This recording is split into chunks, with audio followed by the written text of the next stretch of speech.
বর্তমান সিচুয়েশন খুব একটা ভালো না, বর্তমান অবস্থাও খুব একটা ভালো না। সারা বিশ্বের দিকে তাকান, সারা দেশের দিকে তাকান, সারা বাংলার দিকে তাকান, জি একটা শ্রেণীর মানুষ যেভাবে উগ্র ভাষণ দিচ্ছে, পারলে তো মুসলমানগুলোকে তুলে নিয়ে গিয়ে যদি একটু গঙ্গাসাগরে ফেলে দেয়, যেন মনের দিক দিয়ে শান্তি পায়। আপনি দেখুন একটা শ্রেণীর নেতা যেভাবে উগ্র ভাষণ দিচ্ছে, যেভাবে তাদের কথাবার্তার ধরন, ভাবা যায় স্বাধীনতার পর থেকে আজ পর্যন্ত আমরা এই রকম উগ্র ভাষণ কিন্তু কোনোদিন শুনি না। কি কথা ঠিক কিনা বলবো? সব মিলিয়ে পরিস্থিতি খুব একটা ভালো না। আসেন, রাস্তা একটাই খোলা, সেটা হচ্ছে আমাদের জন্য কেউ বলার থাক আর নাই থাক, আমাদের জন্য কেউ কথা বলুক আর নাই বলুক, রাস্তা একটাই খোলা। যদি আমরা পরিপূর্ণভাবে দিনের সঙ্গে সম্পৃক্ত হতে পারি, আমরা যদি আল্লাহর দিকে ধাবিত হতে পারি, নিশ্চিতভাবে আমার আল্লাহর সাহায্য আমাদের উপরে অনিবার্য। আর আল্লাহর সাহায্য যদি আপনি না পান, মনে রাখবেন কখনো কিন্তু আপনি টিকে থাকতে পারবেন না। কথা কিছু বুঝে আসছে? আসেন, ভুল বুঝবেন না, রাগ করবেন না। প্রত্যেকে 5 ওয়াক্ত নামাজি হয়ে যান। বছরে 1 মাস রমজান মাসে রোজা রাখেন, নবীর সুন্নতটা মুখে রাখেন, হালাল খাদ্য ভক্ষণ করার চেষ্টা চালান। হালাল খাদ্য, এই হালাল খাদ্য আজকে বাড়ি থেকে সরে যাচ্ছে। আর হালাল খাদ্য যদি ভিতরে না থাকে, জবানের দোয়া কবুল হবে না। দোয়া কবুল হওয়ার যে শর্তগুলো আছে, তার মধ্যে একটা হলো হালাল খাদ্য খাওয়া। হালাল খাদ্য যদি আপনি ভক্ষণ না করতে পারেন, আপনার জবানের দোয়া কবুল হবে না। কেন? এই নামাজ পড়ে, এই দাড়ি রেখে, এই টুপি পরে, এই জিকির করে, এই তাসবিহ পড়ে, এই যাকাত দিয়ে, এই আপনার দান করে, এই খায়রাত করি, খাজা গরিবে নামাজ হয়েছে। এই নামাজ পড়ে, এই দাড়ি রেখে, এই টুপি পরে, এই জিকির করে, এই ইবাদত করি, বড় পীর আব্দুল কাদের জিলানী রাহমাতুল্লাহ আলাইহি জি বড় পীর সাহেব হয়েছে।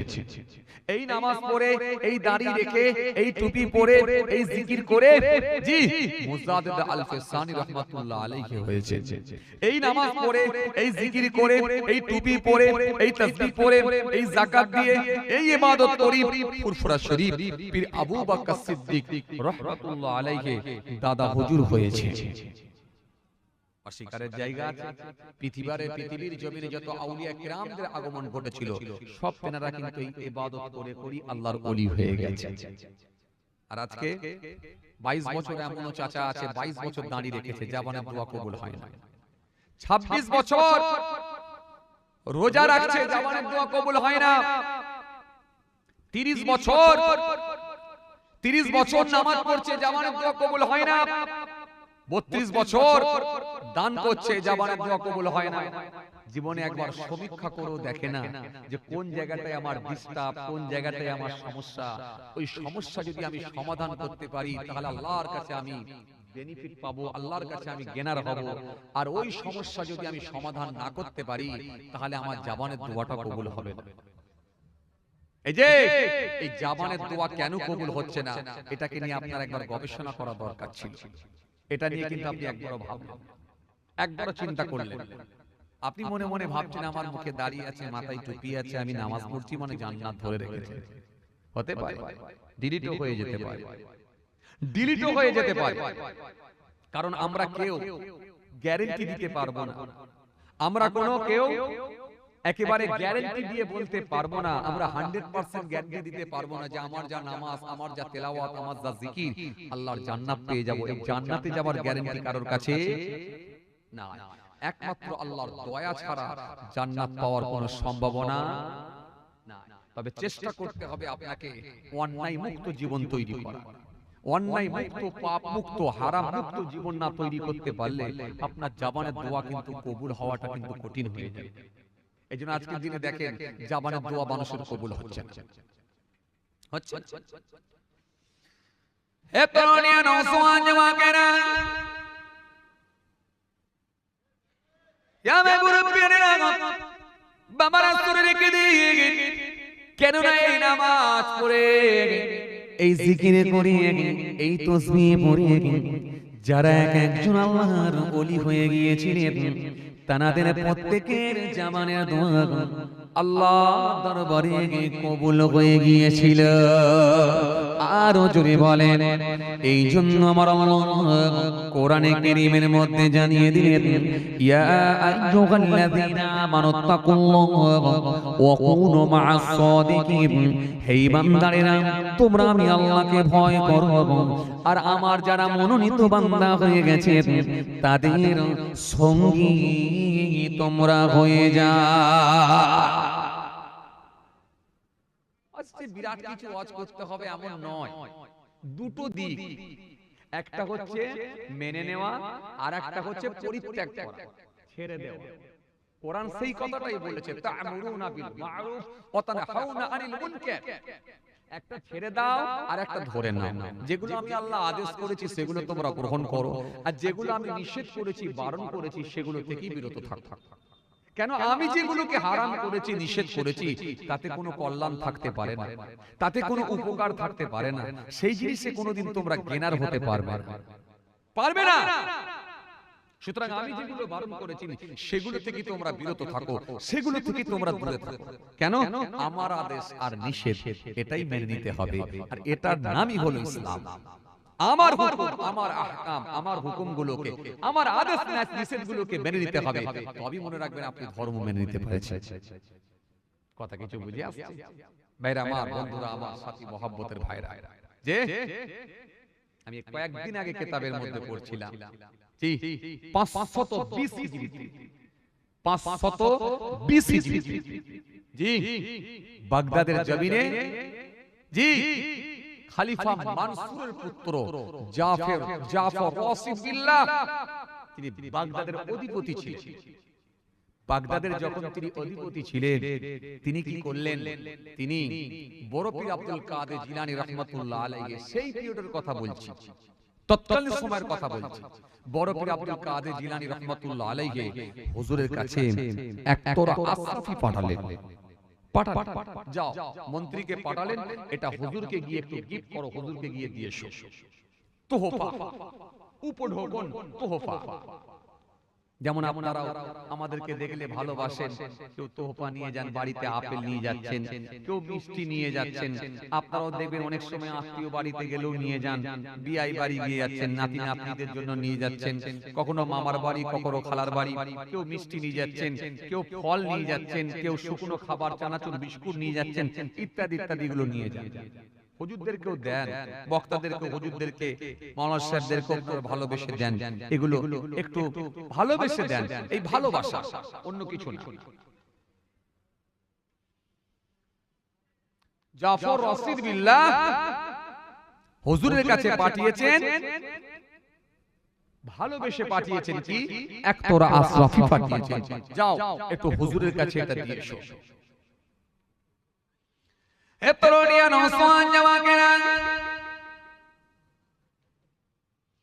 ইয়া মুরব্বিয়ানা, বাবা রাসূলের কিতাবের মধ্যে পাওয়া যায়, হযরতে বড় পীর আব্দুল কাদের জিলানীর কাছে যখন ওই আশরাফিরা পাঠিয়ে দেওয়া হয়েছিল, হযরতে বড় পীর আব্দুল কাদের জিলানী নিতে অস্বীকার করলেন।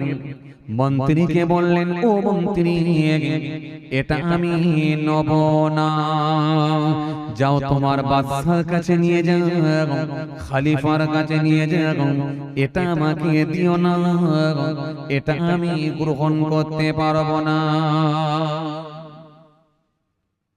মন্ত্রীকে যখন এই কথা বলেছেন, মন্ত্রী বারবার হুজুরকে রিকোয়েস্ট করতে লাগলেন, অনুরোধ করতে লাগলেন, হুজুর আমার বাদশা আপনাকে ভালোবেসে দিয়েছেন, হুজুর আপনি মেহেরবানি করে এটা গ্রহণ করুন না, কেন ফেরত দিচ্ছেন? হুজুর আপনাকে ভালোবেসে দিয়েছেন, হুজুর এই নাসরানাটা, হুজুর আপনি মেহেরবানি করে গ্রহণ করুন না, আপনি কেন ফেরত দিচ্ছেন? হুজুর আপনি মেহেরবানি করে গ্রহণ করুন। মন্ত্রীর এই রিকোয়েস্টে কিতাবের মধ্যে পাওয়া যায়, হযরত বড় পীর আব্দুল কাদের জিলানী রাহমাতুল্লাহ আলাইহি হুজুর যখন ওই আশরাফিটা গ্রহণ করেছিলেন, গ্রহণ করে একবার খালি নিজে হাতে নিয়ে একবার খালি হাত দিয়ে ডলতে লাগলেন।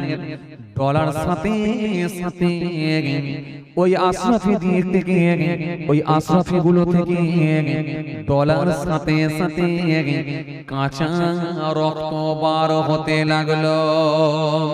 যখন টাটকা রক্ত বার হতে লাগলো, জমিনের উপরে রক্ত পড়ছে, মন্ত্রী হতভঙ্গ হয়ে গেল।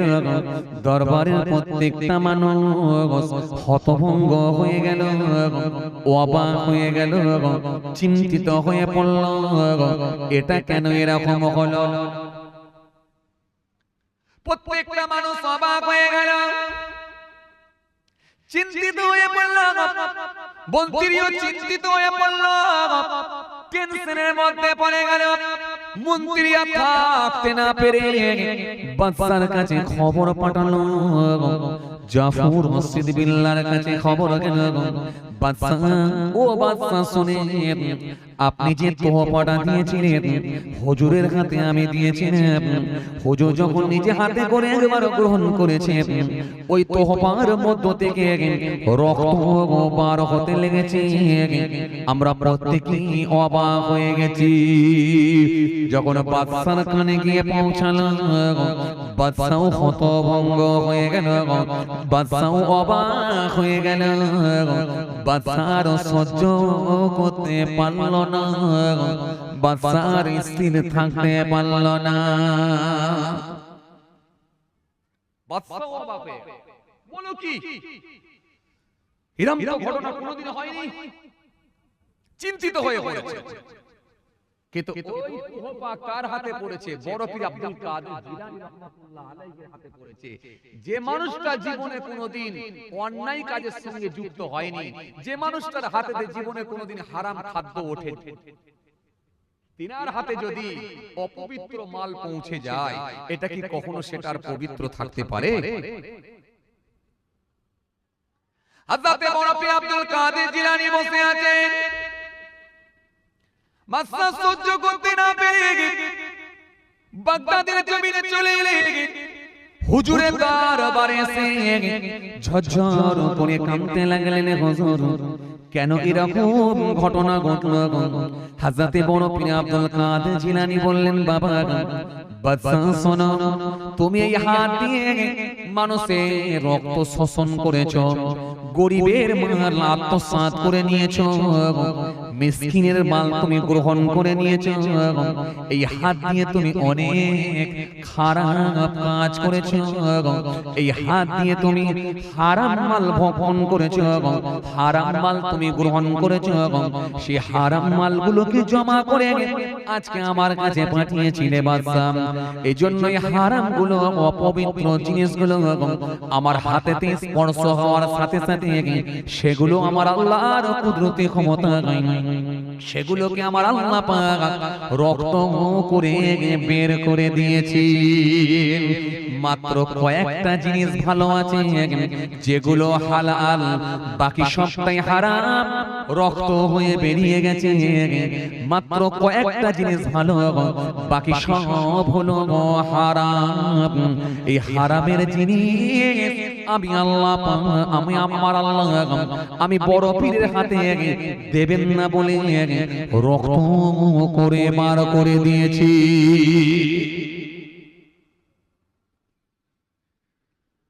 কথা কিছু বুঝতে পারছেন? আজকে আমাদের নামাজ কেন কবুল হচ্ছে না?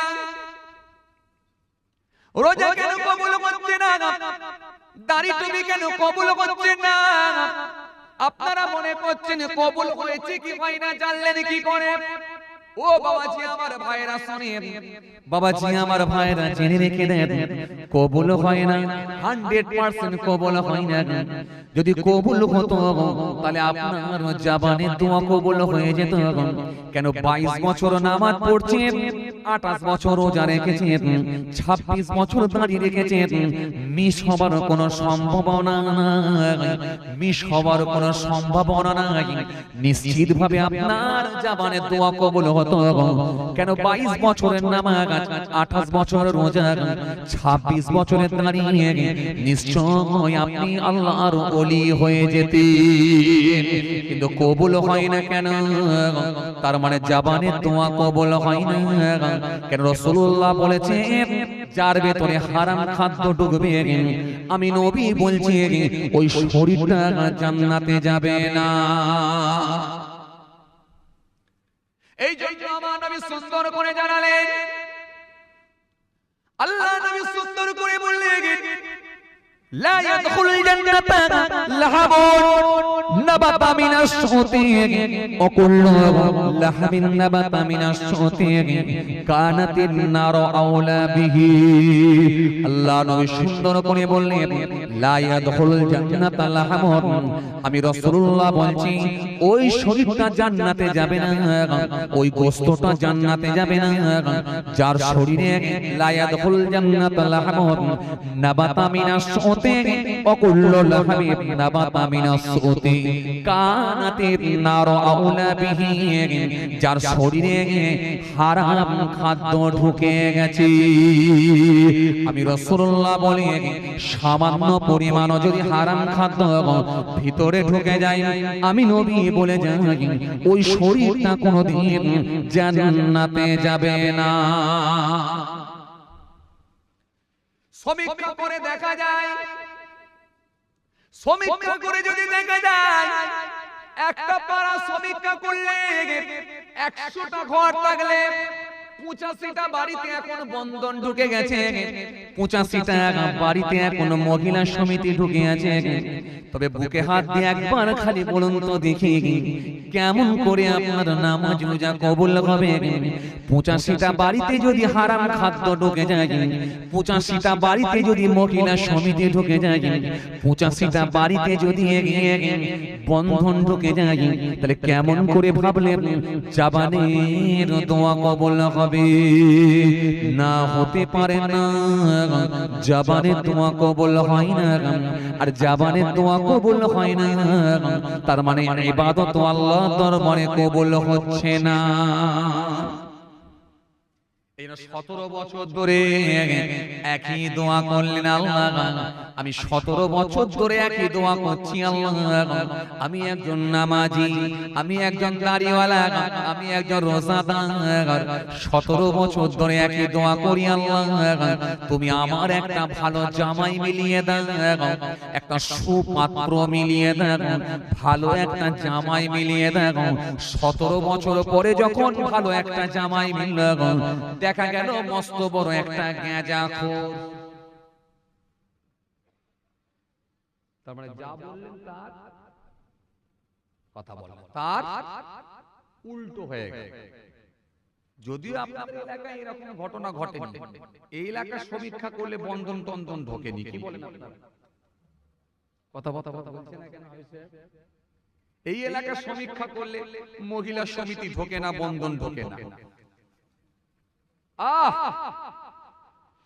এই জন্য আমার আল্লাহ কোরআনে কারীমের মধ্যে বললেন ওয়াহাল্লাল্লাহুল বাই'a ওয়া হারামা রিবা ওই বিক্রয় তোমাদের জন্য বৈধ করে দিয়েছি সুদ তোমাদের জন্য হারাম করে দিয়েছি এই জন্য আমার আল্লাহ কোরআনে কারীমের মধ্যে বললেন ইয়ামহাকুল্লাহু রিবা ওয়া ইরবিস সাদাকা ওয়াল্লাহু লা ইউহিব্বু কুল্লা কাফারিন আযীম আল্লাহ স্পষ্ট ঘোষণা দিয়ে বললেন দান সদকাকে আমি আল্লাহ বৃদ্ধি করে দিয়েছি সুদকে আমি আল্লাহ ধ্বংস করে দিয়েছি ওয়াল্লাহু লা ইউহিব্বু কুল্লা কাফারিন আযীম আমি আল্লাহ ওই সমস্ত অপবিত্র অকৃতজ্ঞ আমি আল্লাহ পাপী ব্যক্তিগুলোকে পছন্দ করি না কোরআনে এক জায়গায় নয় একাধিক জায়গায় আল্লাহ আয়াত দিয়েছেন হাদিসের মধ্যে এক জায়গায় নয় রাসূলুল্লাহ একাধিক জায়গায় হারাম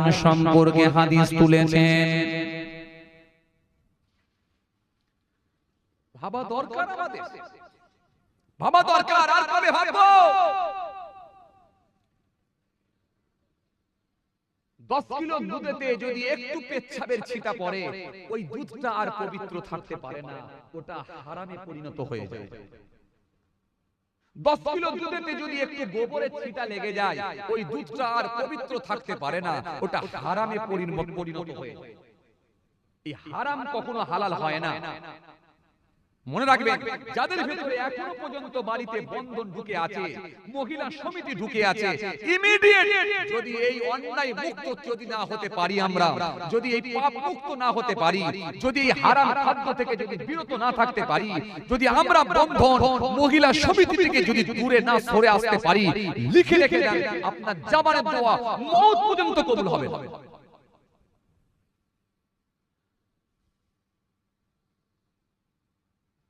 অথচ আমরা মুখে দাড়ি রেখেছি, অথচ আমরা মাথায় টুপি দিচ্ছি, অথচ আমরা গায়ে জুব্বা পরছি, আমরা অনেকে মসজিদে গিয়ে নামাজও আদায় করছি, বাড়িতে এখনো বন্ধন ঢুকিয়ে রেখেছি। আমাদের মাথায় যে কি শয়তান পেচ্ছাপ করে দিল, ওই যে মাথায় ঢুকলো বন্ধন করলে বড়লোক হবে, এই যে মাথায় ঢুকে আছে। আমাদের মাথায় শয়তান যে কিভাবে পেচ্ছাপ করে দিয়েছে, ওই যে মাথায় ঢুকিয়ে রেখেছে।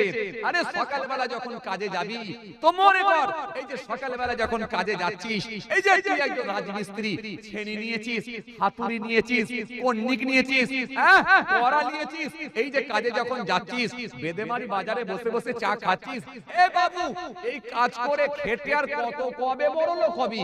একবার দেখ না, লটারির একটা কাউন্টার করা আছে, ওখানে গিয়ে একটা লটারির টিকিট কেটে দিয়ে জানা, রাতের বেলা তো ওয়াজ আছে, ওয়াজে বসে বসে দোয়া করবি, আর আল্লাহ যদি মিলিয়ে দেয় একটা লেগে গেলি তুই গেনার হয়ে যাবে।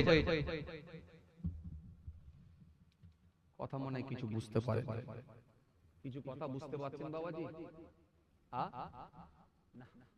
এটা হচ্ছে শয়তান পেচ্ছাপ করে দিয়েছে।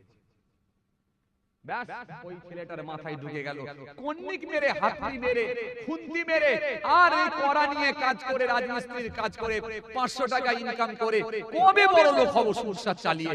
ঠিকই তো বলেছে, কথা তো খারাপ নয়, মনের মধ্যে ভালো কথাই তো এসেছে, অসুবিধা নাই। সামনে একটা লটারির টিকিট কাউন্টার করাই আছে, ওখানে যদি একটা কেটে দিয়ে চলে যেতে পারি, আর রাতের বেলা জলসার মাহফিলে যদি একটু বসে বসে কান্নাকাটি করে দোয়ার সময় আল্লাহর দরবারে বলি, যদি আল্লাহ কবুল করে নেয়, গ্রামবাসীকে তো দেখিয়ে দিতে পারবো। এই যে এই সাজেশনটা যিনি দিয়ে গেলেন, তিনি মিস্টার অন্য কেউ নয়, তিনি হলেন মিস্টার ইবলিস শয়তান। তিনি ভয়ঙ্কর জিনিস, যিনি হলেন আমাদের প্রত্যেকের শত্রু। কোরআনে আল্লাহ নিজে ঘোষণা দিয়েছেন, সুন্দর করে আমার আল্লাহ জানিয়ে দিয়েছেন, সুন্দর করে আমার আল্লাহ বলে দিয়েছেন, يا أيها الناس اعبدوا ربكم الذي خلقكم والذين من قبلكم لعلكم تتقون। আল্লাহ কোরআনে কারীমের মধ্যে বলেছেন, ইয়া আইয়ুহাল্লাযীনা আমানু দুখুলু ফিস-সিলমি কাফা ওয়া লা তাত্তাবিউ খুতুওয়াতিশ শাইতান ইন্নাহু লাকুম আদুউম মুবিন। এই ইমানদারেরা, সম্পূর্ণভাবে ইসলামের মধ্যে দাখিল হও, পরিপূর্ণভাবে ইসলামের মধ্যে ঢোকো। ওয়ালা তাত্তাবিউ খুতুওয়াতিশ শাইতান, শয়তানের পথ তোমরা অনুসরণ করো না। কেন? আমি আল্লাহ বলছি, ইন্নাহু লাকুম আদুউম মুবিন, নিশ্চয়ই সে হলো তোমাদের প্রকাশ্য শত্রু, নিশ্চয়ই সে হলো তোমাদের প্রকাশ্য দুশমন। সেই দুশমনকে আমরা এখন বন্ধু হিসাবে গ্রহণ করি। কথা বলেন ঠিক কি না? বন্ধু হিসেবে গ্রহণ করি না? ওই ইবলিস যা বলে তাই করি, 2-5 টাকা লাভের জন্য। ইবলিস বলছে রাতের বেলা ওয়াজ শুনবি তো অসুবিধা কি আছে? সকাল বেলায় যখন বেগুন বিক্রি করতে যাবি, ভালো বেগুনের সঙ্গে কানা বেগুন পাইল করবি, আর বুড়ো কাস্টমার দেখলি ব্যাগে ঢুকিয়ে দিবি। ওরে খেপা, রাতের বেলা তো জলসা শুনবি তো মাপ পেয়ে যাবি। আমরা বললাম হ্যাঁ ঠিক আছে। ইবলিস বলছে খেপা শোন, রাতের বেলা তো ওয়াজ শুনতে যাবি তো অসুবিধা কি আছে? টেনশন না, রাতের বেলা তো ওয়াজ শুনতে যাবি, চিন্তা নাই। সকাল বেলা যখন পটল বিক্রি করতে যাবি, ওটা 3 দিন আগেকার পটল আছে, অসুবিধা কোথায়? ওটাকেও বিছিয়ে ফেল, খালি পানির ঝাপটা মেরে দে, চকচকে হয়ে যাবে। আর বুড়ো কাস্টমারকে বল টাটকা এই মাত্র আজকে তুলে নিয়ে এসেছে, লোককে ভুল বুঝিয়ে ব্যাগেতে ঢুকিয়ে দিয়ে 3 দিনের মালকে টাটকা বলে চালিয়ে দেন। আমরা বললাম হ্যাঁ ঠিক আছে। আরে খাপা, রাতের বেলা তো ওয়াজ শুনবি তো মাপ পেয়ে যাবি, কথা বলে। আমরা বললাম হ্যাঁ গুরু ঠিক আছে। চলছে না এগুলো? চলছে না এগুলো? চলছে না? ইবলিস বলল, আরে খেপাসন, বিকেল বেলায় তুই অনেক চপ সিঙ্গারা তৈরি করে ফেলে চলে গেছিস, এই চপ সিঙ্গারা গুলো কিছু বেঁচে গেছে, ফেলে কি দিবি খেপা?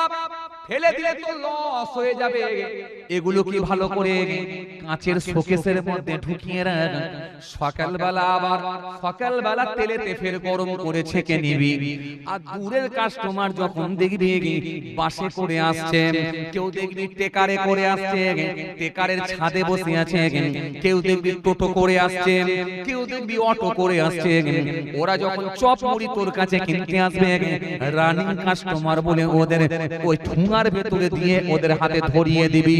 ওরা খাবে কি ফেলবে তোর দেখার দরকার নাই, তুই পয়সা পেয়ে বড় লোক হবি। রাতের বেলা তো ওয়াজ শুনবি, আল্লাহর কাছে মাপ চাইবি, মাপ পেয়ে যাবি। আমরা বললাম হ্যাঁ গুরু ঠিক আছে।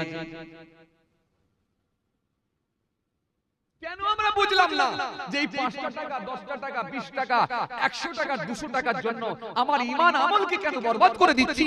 এটা কেন একবারও বুঝলাম না? কেন বিবেক তাকে জানালো না?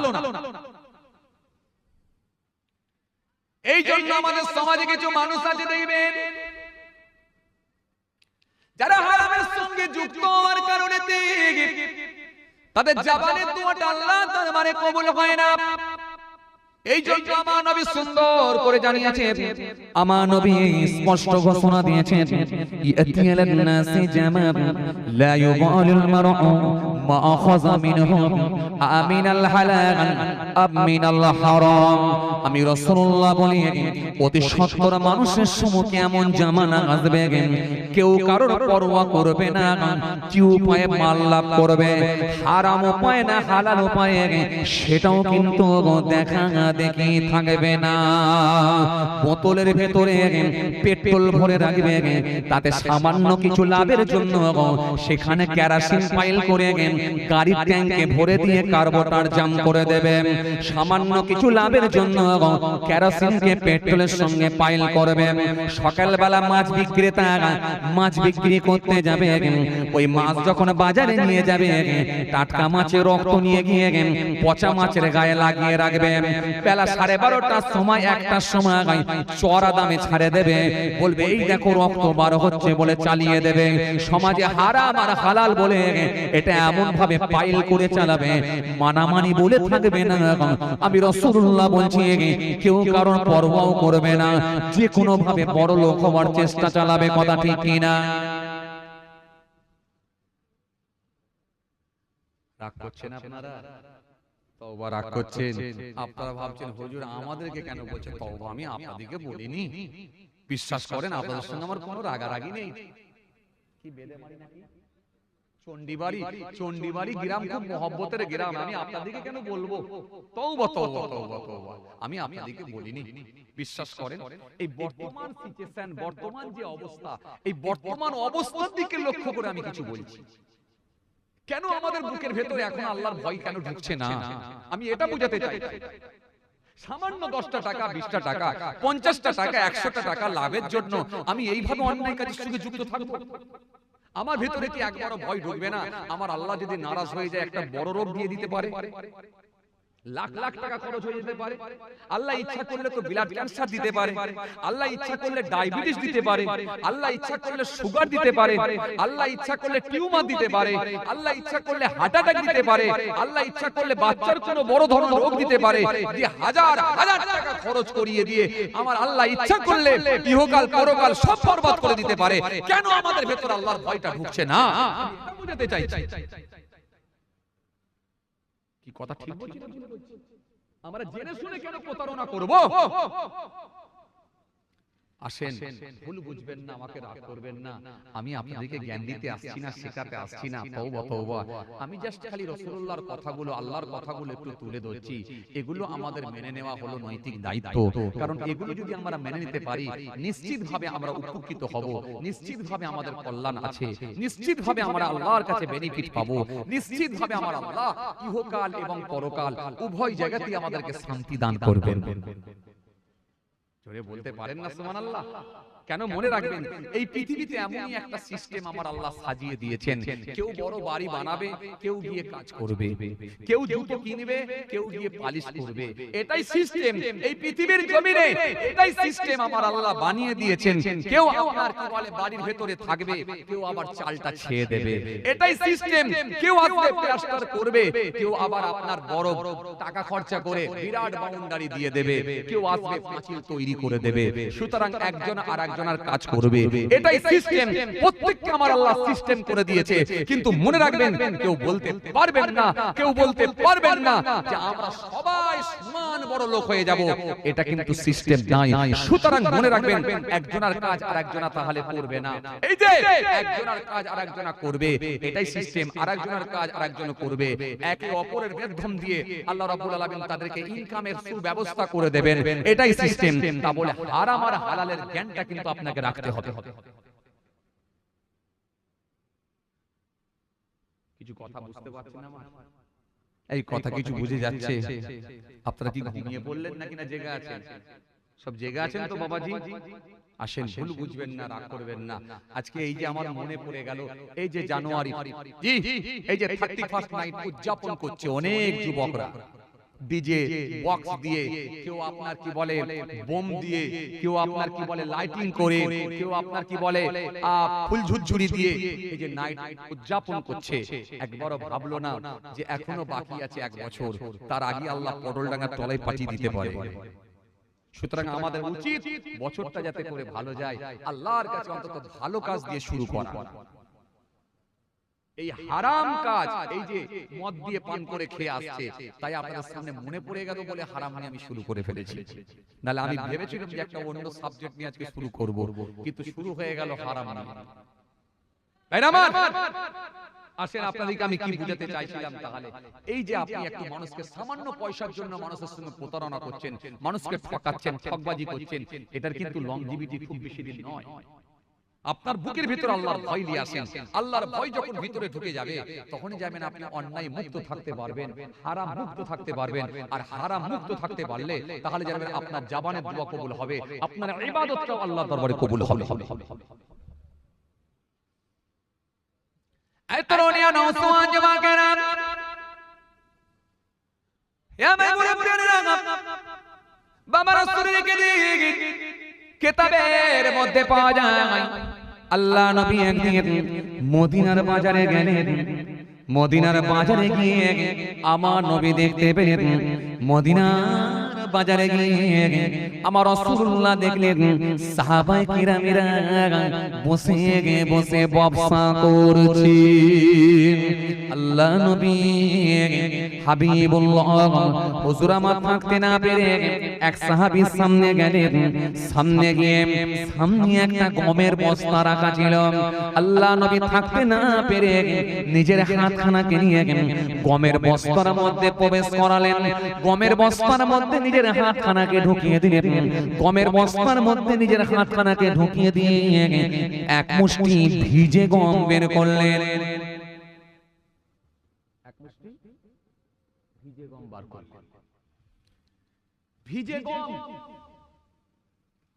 ভিজে গম বের করে আমার নবী বলেন, সাহাবী কি ব্যাপার, কতদিন ধরে এরকম ব্যবসা শুরু করলেন যে উপরে শুকনো গম আর ভিতরে ভিজে গম?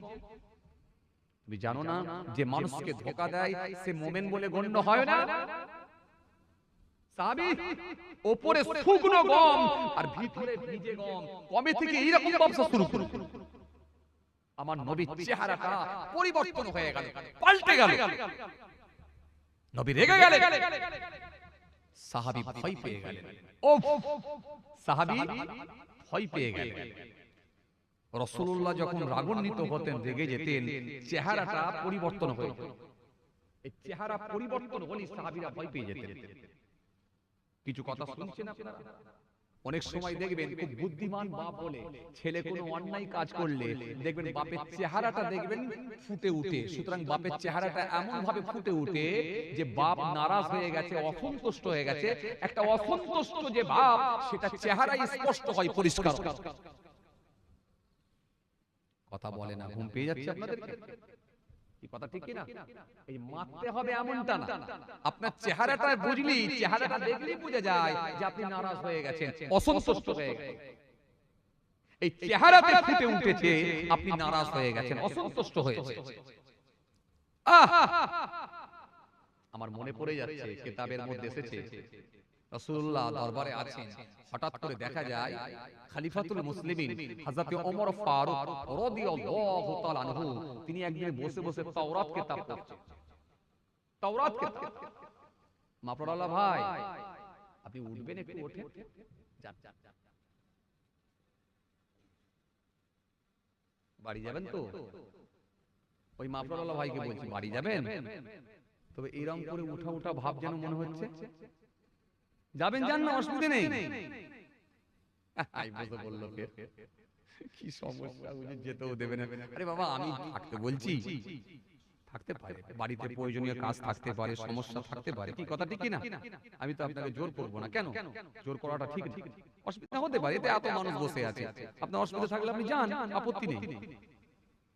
মানে ভাববেন না যে হুজুর রাগ করবেন, না না, রাগ না, আপনি যান, যেতে গেলে যেতে পারেন, গেলে আপনি যেতে পারেন, আপত্তি নেই। আর যদি মনে হয় যে না বসে শুনবো, শুনতেও পারে, সেটা আপনার ব্যাপার। আসেন, খেয়াল খেয়াল। তাহলে নবী যখন নারাজ হয়ে যেতেন, অসন্তুষ্ট হতেন, নবীর চেহারাটাই ফুটে উঠত। কোন ছেলে যদি অন্যায় করে, বাপ যদি নারাজ হয়ে যায়, অনেক সময় দেখবেন বাপের চেহারাটা পাল্টে যায়, চেহারাটা পরিবর্তন হয়ে যায়। এই চেহারার পরিবর্তন দেখলে বুঝতে পারে যে বাপ নারাজ হয়ে গেছে, বাপ অসন্তুষ্ট হয়ে গেছে, বাপ নারাজ। যেটা মারতে হবে এমনটা শুধু না, চেহারাটাই ফুটে উঠবে যে নারাজ হয়েছে, অসন্তুষ্ট হয়েছে, পরিবর্তন ঘটেছে। খলিফাতুল মুসলিমিন হযরত ওমর ফারুক রাদিয়াল্লাহু তাআলা আনহু তিনি একদিন নবীর দরবারে বসে বসে তাওরাত কিতাব পড়ছেন। তাওরাত কিতাব,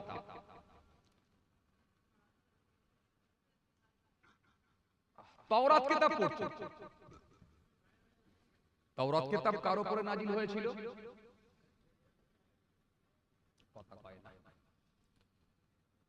কথা বলেন, কার উপরে নাজিল হয়েছিল? একটু বলেন না রে বাবা ভালো করে। হযরতে মুসা আলাইহিস সালাম, মুসা সালামের উপরে নাজিল হয়েছিল তাওরাত কিতাব। ইনজিল কিতাব কার উপরে?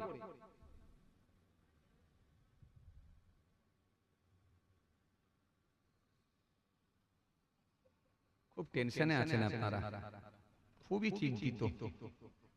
ছেলে টাকা পয়সা পাঠাচ্ছেন নাকি আমি জানি না, নাকি না ব্যবসা বাণিজ্য ভালো চলছে না, কিসের মন খারাপ আমি বুঝতে পারিনি। চেহারাগুলো যেন কিরকম কিরকম লাগছে, যে বলছিলাম না চেহারা নিয়ে তো ওয়াজ করছিলাম, মুখগুলো যেন শুকিয়ে আছে, চোখগুলো যেন একটা ছলছল ভাব, একটা যেন চিন্তিত ভাব। আর চিন্তা হওয়ারই কথা, দেশের অবস্থা ভালো না, রাজ্যের অবস্থা ভালো না, কাজ কারবারের অবস্থা ভালো না, পাড়ার অবস্থা ভালো না, ছোট ছোট পাড়াতে তিনটে করে দল, এর সঙ্গে কথা বললে ওর রাগ, ওর সঙ্গে কথা বললে ওর রাগই চলছে সব জায়গায়। আমাদের এলাকাতেও চলছে, সব জায়গায় চলছে। মানুষের ভেতরে এখন হিংসা বেড়ে গেছে, অহংকার বেড়ে গেছে, রিয়া বেড়ে গেছে, গীবত বেড়ে গেছে, মিথ্যাবাদী বেড়ে গেছে, আন্দাজে এ ওর কথা বলে দিচ্ছে, আন্দাজে মিথ্যা মিথ্যা করে বলে দিচ্ছে, দিয়ে ঝগড়া লাগিয়ে দিচ্ছে, এসব চলছে। তো যাই হোক, একটা কথা বলবো, আপনি নিজের দিকে যদি ক্লিয়ার থাকেন তাহলে আপনি চিন্তা মুক্ত হন। আপনি নিজের দিক দিয়ে যদি ভালো থাকতে পারেন তাহলে আপনি টেনশন মুক্ত হন, কোনো টেনশন নেই, কোনো টেনশন নেই। কেন? ও পৃথিবীর কে খারাপ বললো কে ভালো বললো দেখার নাই, আমার আল্লাহ যদি আপনাকে ভালো বলে আপনি জ্ঞানার হয়ে যাবেন। আমার আল্লাহ যদি আপনাকে ভালো বলে দেয় আপনি টেনশন মুক্ত, আর কোনো টেনশন নেই। কে আপনাকে খারাপ বললো ভালো বললো দেখার দরকার নাই। আপনি নিজের দিকে যদি ঠিক থাকেন, নিজের দিকে যদি ভালো থাকেন, জানবেন আপনি আপনার মালিকের কাছে, আল্লাহর কাছে ভালো। আসেন, যে কথা বোঝাতে চাই কিনা,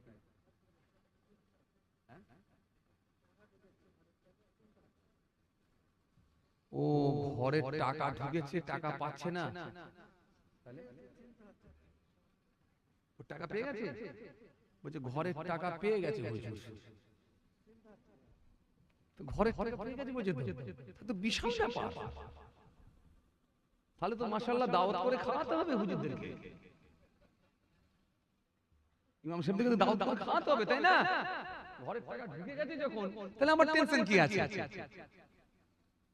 ডবল নেবে বলছে নাকি বলেন? ফের ডবল নেবে বলছে নাকি? যে আসেন, খেয়াল করেন বাবাজি, আর বেশিক্ষণ করবো না, খেয়াল করেন জি, আসেন খেয়াল করেন যে কথা বুঝাতে চাইছিলাম। ভাইরা মা, কি বলছিলাম? হযরত ওমর রাদিয়াল্লাহু তাআলা আনহু তিনি বসে বসে তাওরাত কিতাব পড়ছেন।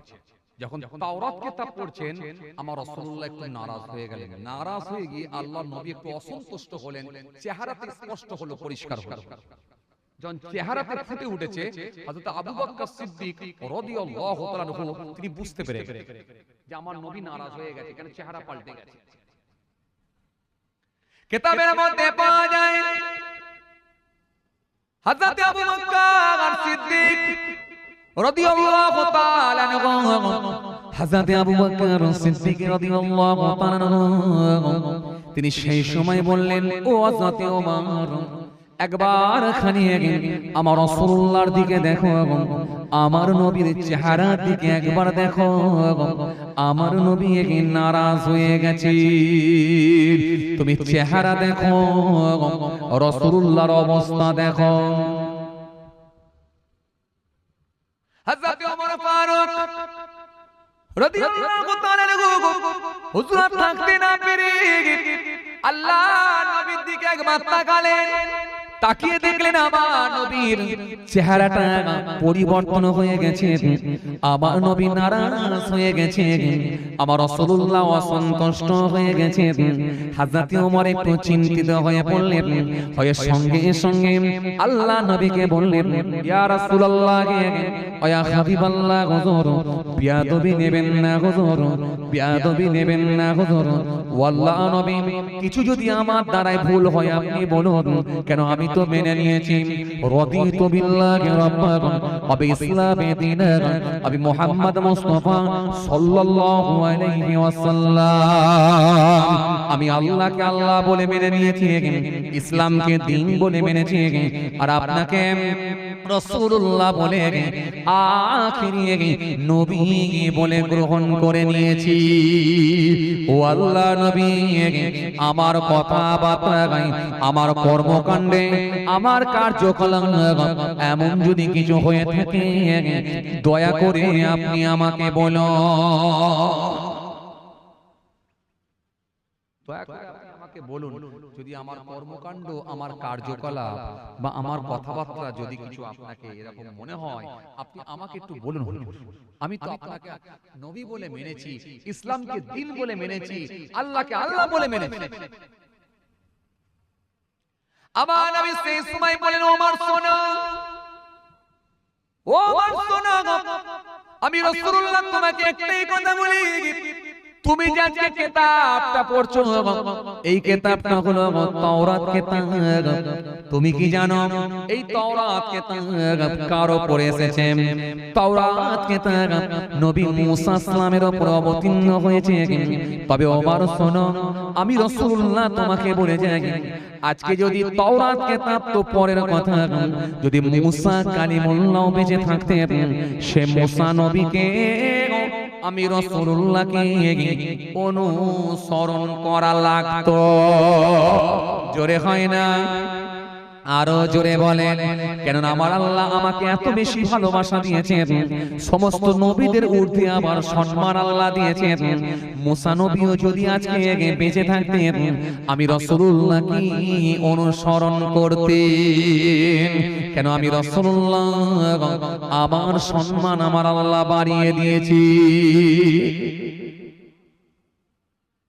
তাওরাত কিতাব তো পড়া অনেক পরের কথা, স্বয়ং মুসা কালিমুল্লাহ যদি বেঁচে থাকতেন, তবুও সেই মুসা কালিমুল্লাহ আমি রাসূলুল্লাহকে অনুসরণ করতাম। কথা কিছু বুঝে আসছে? নবীদের ঊর্ধ্বে, সবার ঊর্ধ্বে আমার নবীর সম্মান আল্লাহ, আমার নবীর ইজ্জত সবার ঊর্ধ্বে দিয়েছে। চলুন ভাইরা আমার, যে কথা আপনাদের বলতে বলতে বলতে বলতে চলে এলাম, তো রাসূলুল্লাহ যখন এই গমের স্তূপ বস্তা থেকে যখন গম বের করেছেন, আল্লাহর নবীর চেহারাটা পাল্টে গেল। মনে আছে আপনাদের? যেখান থেকে ছেড়েলাম মনে আছে? মনে আছে? আমি সেই জায়গায় গিয়ে আবার পৌঁছালাম। কেন? আমি তো আপনাদের সামনে শুরু করে ফেলেছি আজকে হারামের ওয়াজ। জানুয়ারি, জানুয়ারি চলছে জানুয়ারি, কত মায়ের হবে কোল খালি। চলছে এখন জানুয়ারি মাস, কত বাড়িতে হবে সর্বনাশ।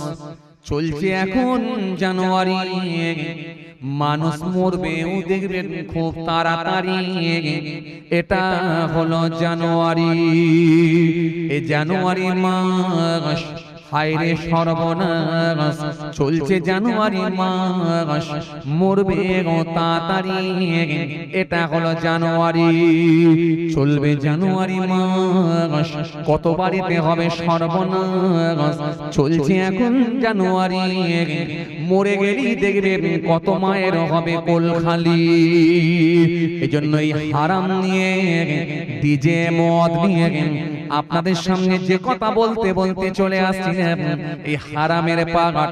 এজন্য হারাম কাজের সঙ্গে যুক্ত হইও না, ডিজে বাজাও না, আর গান বাজনা করো না। ও যুবক ছেলে, মৃত্যুকে কাছে মনে করো, আল্লাহর দরবারে চলে যেতে হবে, এটা স্মরণে রেখো। আল্লাহর হুকুমগুলোকে, নবীর হুকুমগুলোকে পরিপূর্ণ ভাবে মেনে চলো। আমার নবী এক মুষ্টি গম বের করলেন, যাক তাহলে আর বলবো না। আল্লাহ যদি ফের কোন সুযোগ দেয় ইনশাআল্লাহ আলোচনা হবে। সবাই আমার জন্য দোয়া করবেন, আমি আপনাদের জন্য দোয়া করি। মাশাআল্লাহ খাতাও নিয়ে চলে এসেছে আমার ভাইয়েরা। যাই হোক, অসমাপ্ত বক্তব্যকে সমাপ্তির দিকে আগিয়ে দিলাম। আল্লাহ আমাদের সকলকে বলার থেকে শোনার থেকে বেশি বেশি করে আমল করার তৌফিক দেন। সকলে বলি আল্লাহুম্মা আমিন। আসেন ছোট্ট করে দাঁড়িয়ে সালাম পাঠ করে দোয়া হবে। নবী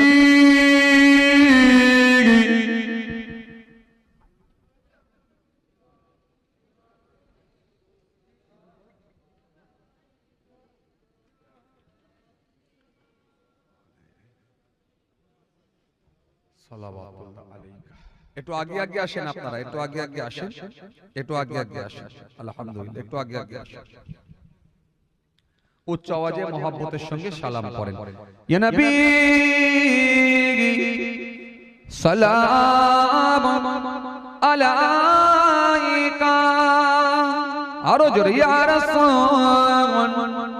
সালাম আলাইকা, আরো জোরে ইয়া হাবিব সালাম আলাইকা, সালাওয়াতুল্লাহ আলাইকা।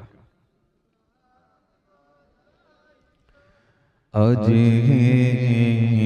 ঈদে মুবারক, আজ রোজে মুসররত, আজ ওয়াক্তে बिलादत, आज है मिलाद हज़रात। या नबी सलाम अलैका, आरो जोरे या रसूल, आरो जोरे या हबीब सल्लल्लाहु अलैहि।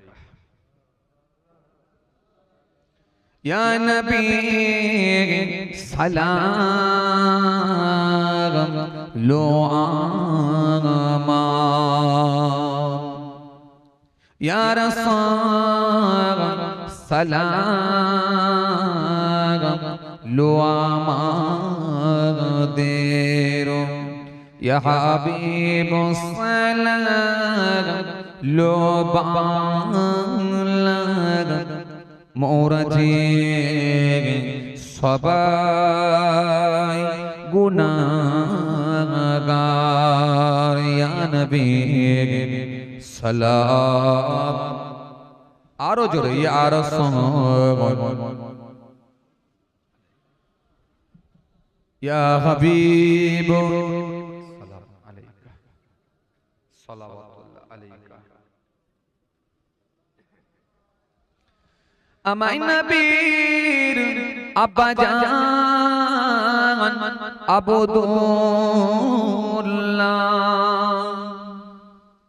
আমায় নবীর আম্মা জান আমেনা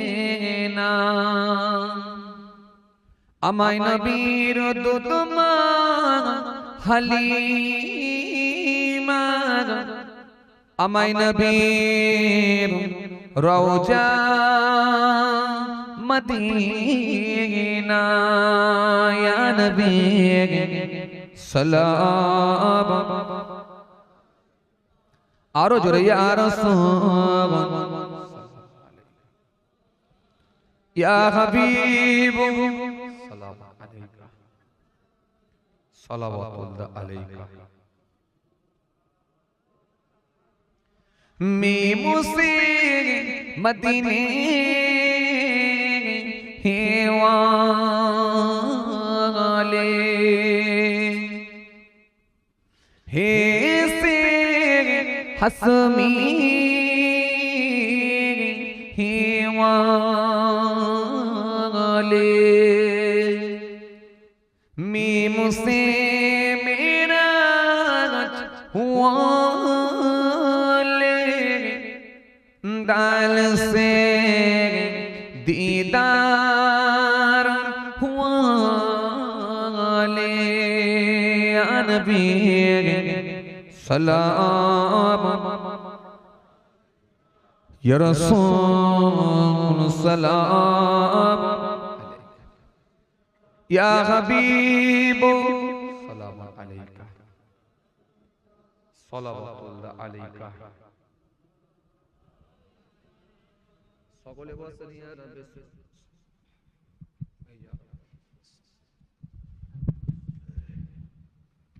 দরুদ শরীফ আল্লাহুম্মা সাল্লি আলা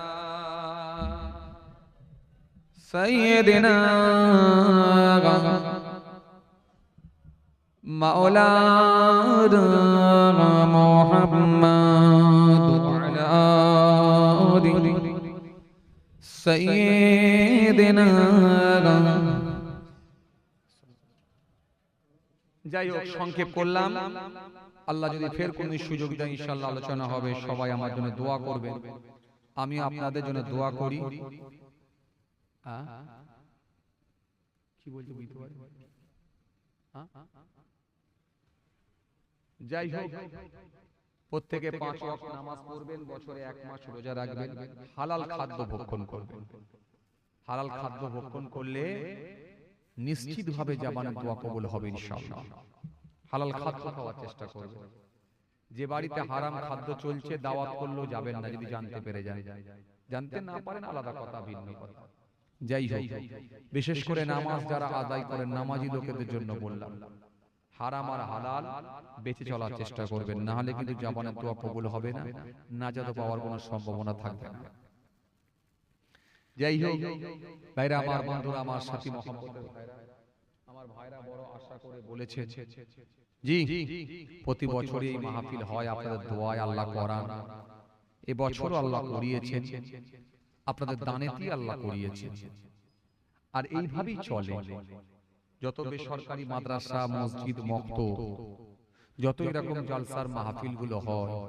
সব আপনাদের মতো খেটে খাওয়া মানুষের দানেতেই আল্লাহ করান কি কথা ঠিক কিনা বলবো সব আপনাদের মতো দানের মানুষের দানেতেই আল্লাহ রাব্বুল আলামিন করিয়ে নেন আজতে আল্লাহ পাক করিয়ে নিয়েছে যাই হোক আপনার মারপিট দিয়ে শুরু হচ্ছে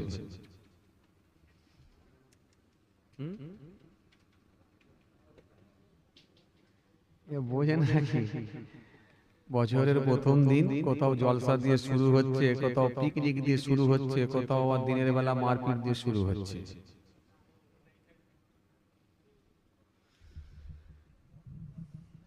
আপনাদের তো ইনশাআল্লাহ ভাঙর এলাকা তাই তো নাকি ও জীবনতল তাহলে মোটামুটি একটু এলাকা শান্ত আছে কি বলেন জি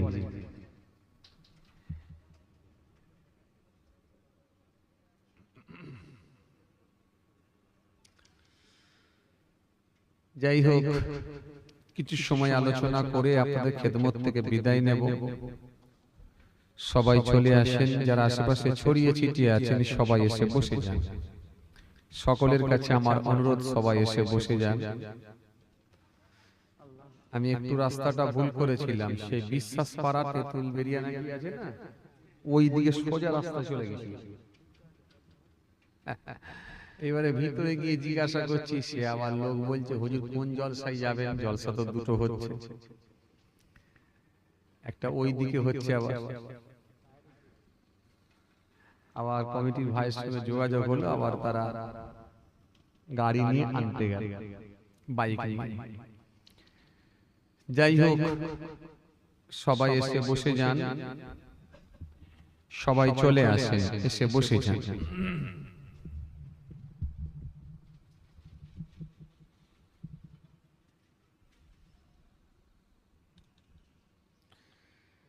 লাইভ কারো চলেনি তো? সেদিনের রাত্রে কে লাইভ দিচ্ছিল আর অন্য জায়গা থেকে খালি আমাকে মেসেজ করছে।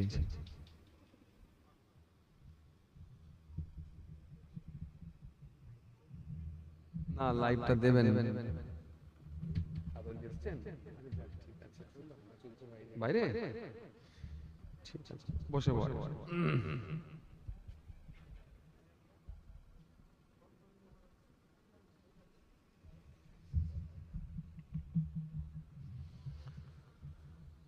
أعوذ بالله من الشيطان الرجيم.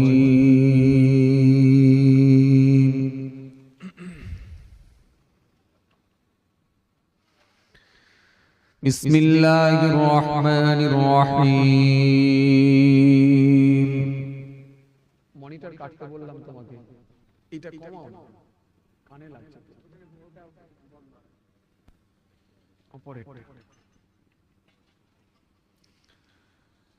الحمد لله نحمده ونستعينه ونستغفره ونؤمن به ونتوكل عليه ونعوذ بالله من شرور أنفسنا ومن سيئات أعمالنا. من يهده الله فلا مضل له ومن يضلله فلا هادي له. ونشهد أن لا إله إلا الله وحده لا شريك له. ونشهد أن محمدا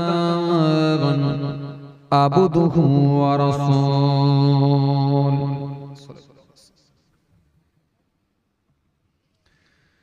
إن الله وملائكته يصلون على النبي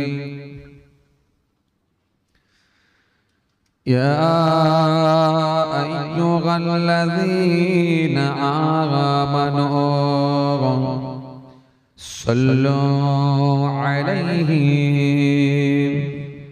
وسلموا تسليما. اللهم صل على سيدنا مولانا محمد وعلى آله سيدنا مولانا محمد. কি ব্যাপার, আপনাদের মন মেজাজ খারাপ নাকি? দরুদ পড়ছেন না কেন? শরীর খারাপ? হ্যাঁ, কপি চাল, ও 24 সাল কপি চাল মনে করেছি। এদিককার লোক কপি টপি বিক্রি করে তো, মাশাআল্লাহ। যে 24 সাল চলে গেছে, মন খারাপ? আল্লাহ হায়াতে রেখেছেন, নতুন বছর পেয়েছেন, মাশাআল্লাহ।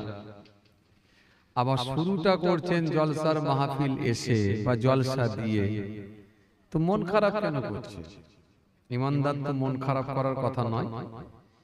একটু মহব্বতের সঙ্গে আওয়াজ করে পড়েন, আল্লাহুম্মা সাল্লি আলা মাওলানা ওয়া আলা আলি সাইয়্যিদিনা মাওলানা মুহাম্মদ আল্লাহুম্মা সাল্লি আলা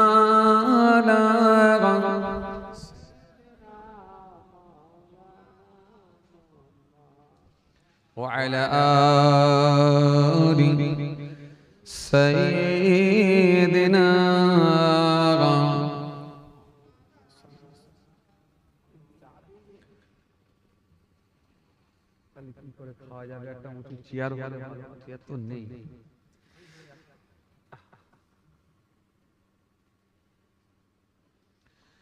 उनका दर चूमने का से लगा मिल गया सर उठाया तो मुझको खुदा मिल गया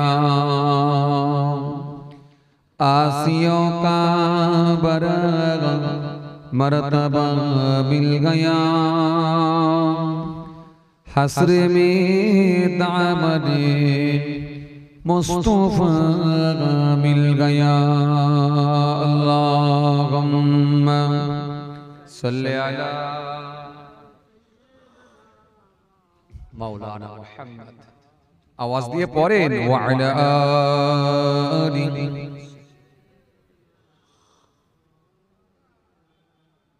दुरूद शरीफ अल्लाहुम्मा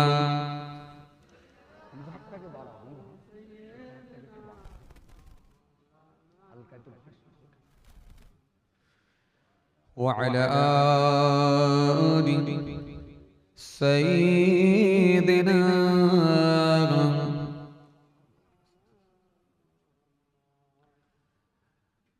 क्या सिया आकाशेर चाँद দ্বিখণ্ড করিল কাকে দেখে বনের পশু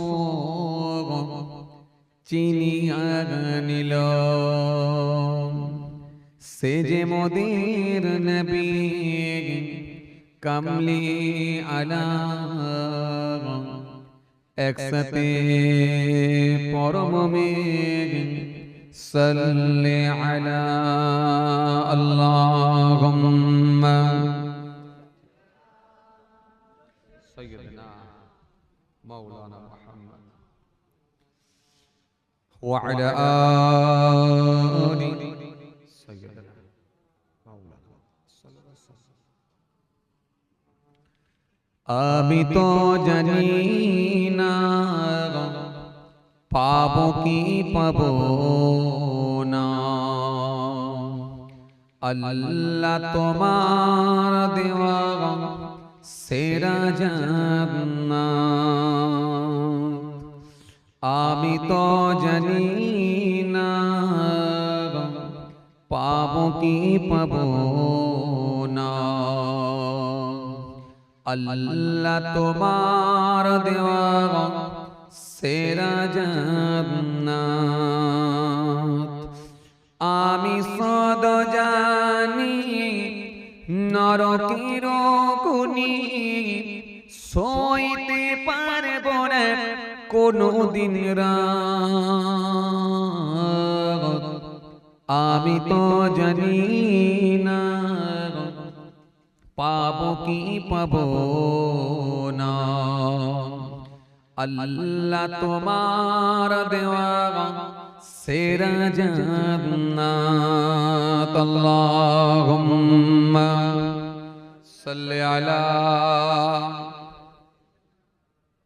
মাওলানা মুহাম্মদ মুহাব্বতের সঙ্গে পড়েন ওয়া আলা আলি সাইয়্যিদিনা মাওলানা মুহাম্মদ সাল্লাল্লাহু আলাইহি ওয়াসাল্লাম গুনাহ তো করেছি আমি বালুরাসি সামান অগণিত সীমাহীন পাপের তওবা কবুল করে না রব্বুল আলামিন। জোরে হবে না, আরো জোরে হয় না। গোনা তো করেছি আমি বালুরাসি সমান, অগণিত সীমাহীন, পাপের তওবা কবুল করে না রব্বুল আলামিন। হায়াত আমার কমছে শুধু প্রতিদিন, গোনায় আমার বাড়ছে শুধু বাধাহীন। তুমি তো পারো দিতে না যা, আমি সদ জানি নরকের গুনি সইতে পারবো না কোনো দিন রাত। আমি তো জানি না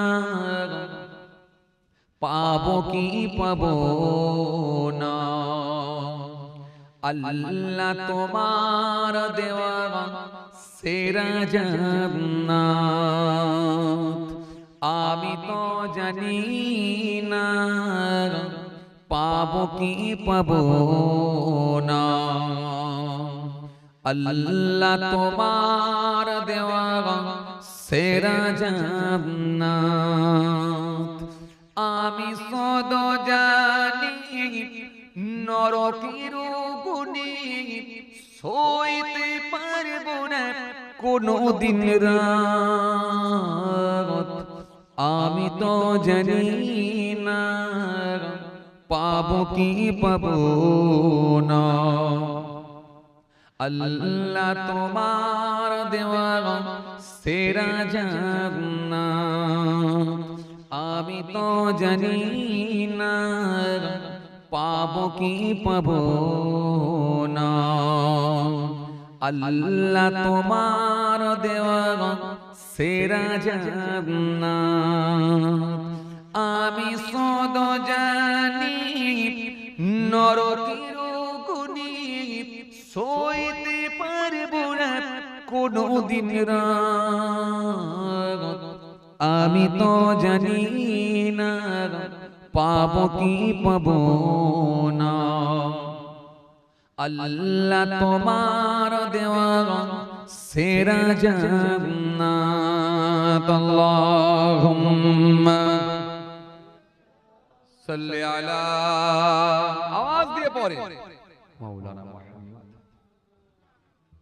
ওয়া আলা আলি সাইয়্যিদিনা মাওলানা মুহাম্মদ সাল্লাল্লাহু আলাইহি ওয়াসাল্লাম। وقال الله تعالى في كلامه المجيد والفرقان الحميد: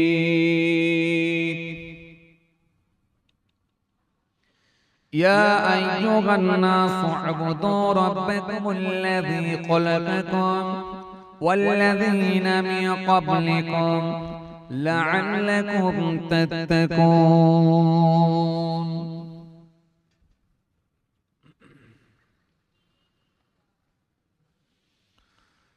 وقال النبي صلى الله عليه وسلم: إنا نتصدق لموتنا هل يصل إليهم؟ قال: يصل إليهم ويفرحون كما تفرحون بالهدايا إلى آخر الحديث أو كما قال. प्यारे हाजिरान मजलिस, সদীয় দিনদার ইমানদার পরেজগার মুত্তাকি বয়োজ্যেষ্ঠ আল্লাহ ওয়ালা প্রবীণ মানুষেরা, আজকের মাহফিলে বসে থাকা নামাজি রোজাদার দিনদার খোদা ভীরু আল্লাহ ওয়ালা মানুষেরা, আজকের মাহফিলে বসে থাকা বয়োজ্যেষ্ঠ প্রবীণ মানুষেরা, আমার পিতৃতুল্য বাপেরা, আজকের মাহফিলে বসে থাকা আমাদের ঘরের সন্তানেরা, আমার ছোট ছোট ভাই বোনেরা, দূর দূরান্তে বাড়িতে বসে থাকা পর্দার আড়ালে অন্তরালে আমার মা বোন বেটিরা সকলকে আমি আমার অন্তঃস্থল থেকে অনেক অনেক সালাম শুভেচ্ছা ভালোবাসা জানিয়ে খুব অল্প সময় সংক্ষিপ্ত কিছু বয়ান করে আপনাদের খেদমত থেকে বিদায়। পাশাপাশি আরো জানাই যারা আর ইহলোকে নাই আল্লাহর জামিন ছেড়ে বিদায় নিয়েছেন, নশ্বর ধাম ত্যাগ করেছেন, ধরাধাম ত্যাগ করেছেন, আমাদের থেকে যারা পৃথক হয়ে গেছেন এই চণ্ডীবাড়ি গ্রামের কবরস্থানে ৩.৫ হাত জায়গা অধিকার করে অপেক্ষায় রত ইন্তজার করছেন, ওয়েট করছেন সেই কিয়ামতের দিনের জন্য। জানাই তাদেরকে আমি আমার অন্তঃস্থল থেকে সালাম এবং মুবারকবাদ। আল্লাহ পাকের রহমত প্রত্যেক ঈমানদারের উপর হোক, আমরা জোরে বলি আল্লাহুম্মা আমিন। মাশাআল্লাহ, আলহামদুলিল্লাহ। আজকে এই চণ্ডীবাড়ি গ্রামের যুবক ভাইদের প্রচেষ্টায়, আপনাদের সকলের সহযোগিতায়, মহান আল্লাহ পাকের কৃপায় প্রতি বছরের ন্যায় এই বছর আল্লাহ করিয়ে নিয়েছেন ইসালে সওয়াবের মাহফিল, জিকরুল্লাহ, জিকরুন নবীর মাহফিল। গুনাহগার এসেছে আপনাদের খেদমতে, আপনাদের ছেলে, আপনাদের ভাই, দরবারে ফুরফুরা শরীফ, আশিকে রাসূল, সুলতানুল ওয়াইজিন আলা হযরত ছোট হুজুর পীর কেবলা রাহমাতুল্লাহ আলাইহি, হুজুরের নাতি অর্থাৎ ছোট হুজুর কেবলার মেয়ে ছেলে, দরবারে পীরনগর শরীফ পীরনগরী হুজুর পীর কেবলা রাহমাতুল্লাহ আলাইহি, যিনি দাদা হুজুর পীর কেবলা রাহমাতুল্লাহ আলাইহি হুজুরের হাতে হাত দিয়ে দস্তে বায়াত সোবতে আফতাহ কলকাতা ৯ নম্বর হালদালে, যিনি আহলে বায়াতের খানদান ছিলেন, জবরদস্ত আল্লাহর ওলি ছিলেন। জি, যিনার জানাজায় কম বেশি প্রায় ১২ লক্ষ মানুষের সমাগম হয়েছিল। সে আল্লাহর ওলির পৌত্র অর্থাৎ ছেলের ছেলে। গুনাহগার আপনাদের ছেলে, আপনাদের ভাই পীরজাদা মাহফুজুল্লাহ হুসাইনি এসে হাজিরা দিয়েছে। অল্প সময় সংক্ষিপ্ত কিছু বয়ান করে আপনাদের খেদমত থেকে বিদায় দেয়। মাশাআল্লাহ, আলহামদুলিল্লাহ। বছরের প্রথম দিন, প্রথম রাত আমাদের সামনে দিয়ে অতিবাহিত হয়ে যাচ্ছে।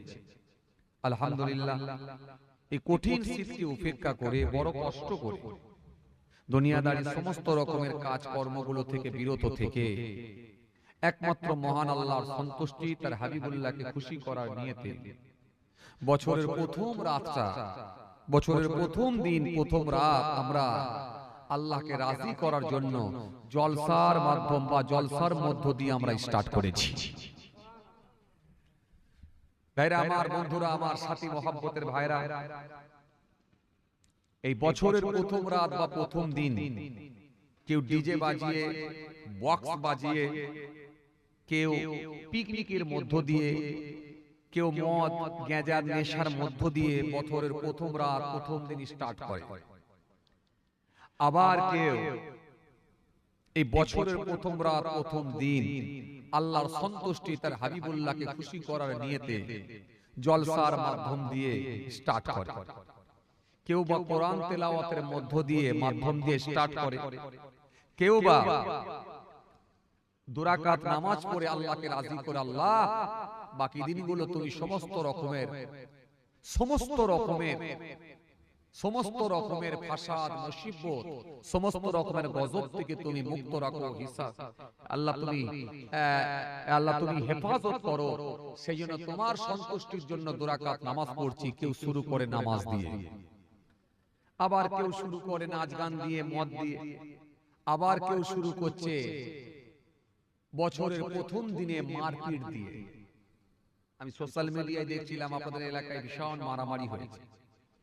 সোশ্যাল মিডিয়ায় দেখছিলাম মারামারি দিয়ে স্টার্ট। যাই হোক, যে যেমন ব্যক্তি সে তেমনটাই বেছে নেবে, এটাই স্বাভাবিক। চলুন, আমি কাউকে ইন্ডিকেট করে কোনো কথা বলি না, কারোর বিরুদ্ধেও কথা বলি না, কারোর পক্ষেও বলি না, কারোর বিরুদ্ধেও বলি না, কারোর পক্ষপাতিত্ব করেও কথা বলি না। এটা আমার সিস্টেম। আলহামদুলিল্লাহ, হজের লাইনে প্রথম না, আল্লাহ শুকর, আপনাদের দোয়ায় প্রায় 14-15 বছরে লাইনে আছি। আল্লাহ নিয়ে যান, বিভিন্ন রাজ্যেও আল্লাহ নিয়ে যান, আপনারা জানেন। এই বয়সে আল্লাহ শুকর, আলহামদুলিল্লাহ 16-17টা রাজ্যে আল্লাহ আমাকে নিয়ে গেছেন। জি, গত মাসে আপনারা দেখলেন, আলহামদুলিল্লাহ বাইরে 2টো প্রোগ্রাম করে এলাম।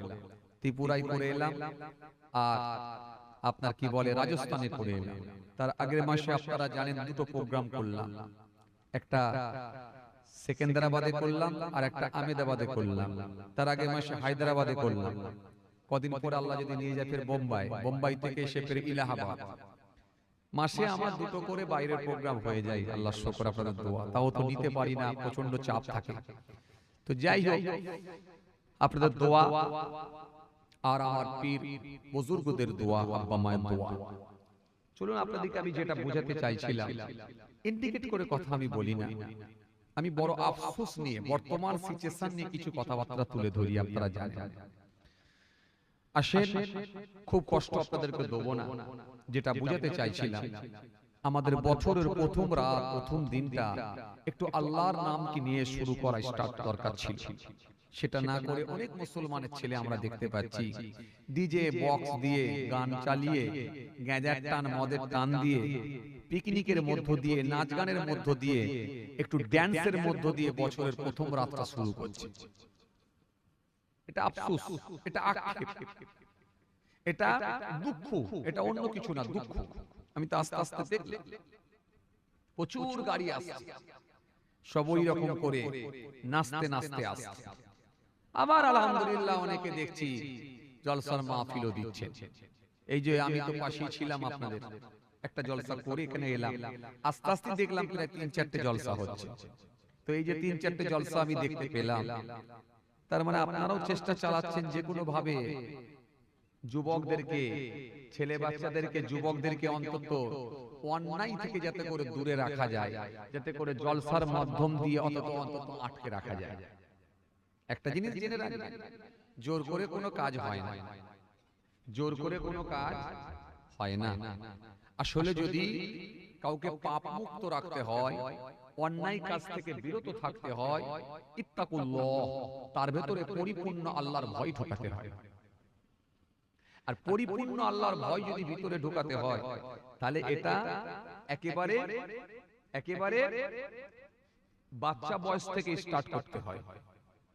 কথা বুঝে আসছে? হ্যাঁ, পরিবারটা এমন একটা হয়ে উঠুক, ইসলামিক কালচার তাদের মধ্যে থাকুক। জি, এই পরিবারের মধ্যে যদি ইসলামিক কালচার থাকে, দ্বীনি কালচার যদি থাকে, ধর্মীয় শিক্ষা যদি থাকে, ওই পরিবারের বাচ্চাগুলো যখন দেখবেন বড় হবে, তাদের মধ্যে দেখবেন দ্বীনি শিক্ষা থাকবে। জোর করে আপনি টেনে হিচড়ে একদিন আটকে দেবেন, এটা হয় না। জোর করে কোনো কাজ হয় না। আপনাকে শেখাতে হবে, বিষয়গুলোকে অবগত করাতে হবে। তাহলে আল্লাহর ভয় যদি ভেতরে ঢোকে, তবে সে পাপ মুক্ত, অন্যায় মুক্ত হবে। কথা বুঝে আসছে? জি ভাইরা আমার, বন্ধুরা আমার, সাথী মহব্বতের ভাইরা, ভুল বুঝবেন না, রাগ করবেন না। একটা বছর চলে গেল আমাদের সামনে, নতুন বছর পড়ে গেল। জানি না আল্লাহ কদিন আমাদের হায়াতে রাখবেন।